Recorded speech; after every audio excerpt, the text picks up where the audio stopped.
Hal tersebut diungkapkan Kepala Badan Pusat Statistik Provinsi Kepulauan Riau, Darwis Sitorus, dalam rilis berita resmi statistik yang digelar virtual pada Senin siang. Darwis merincikan pertumbuhan ekonomi secara kumulatif pada 2021. Ditopang kenaikan pertumbuhan ekonomi Kepri meningkat pada triwulan keempat, Oktober hingga Desember yang tumbuh sebesar 5,27%. Dijelaskannya peningkatan pertumbuhan ekonomi di triwulan keempat itu juga terjadi di seluruh daerah secara nasional.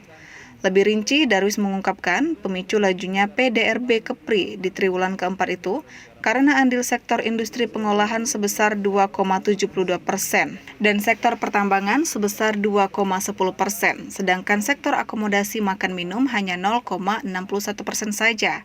Sektor pariwisata belum memberikan andil yang cukup besar terhadap pertumbuhan ekonomi. Kinerja ekonomi Kepulauan Riau meningkat 6,87%.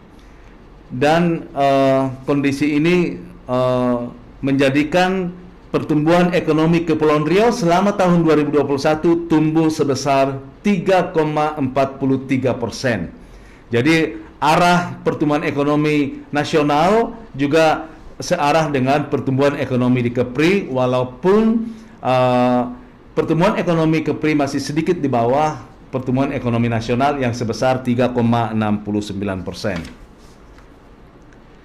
Kemudian, kalau kita lihat laju pertumbuhan ekonomi year on year, berdasarkan PDRB Konsan 2010, kita bisa melihat bahwa di triwulan 4 tadi pertumbuhannya 5,27%. Kemudian kalau kita bandingkan pertumbuhan ekonomi yang terjadi di triwulan 4 tahun 2020 sangat jauh, ya, di atas, di mana pada di triwulan 4 2020 kontraksi sebesar 4,46%.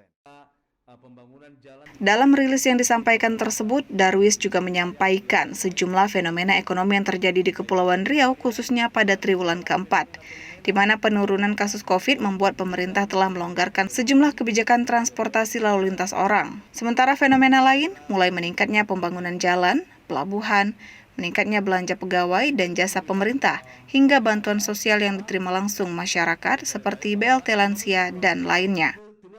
Oktarian melaporkan dari Tanjung Pinang.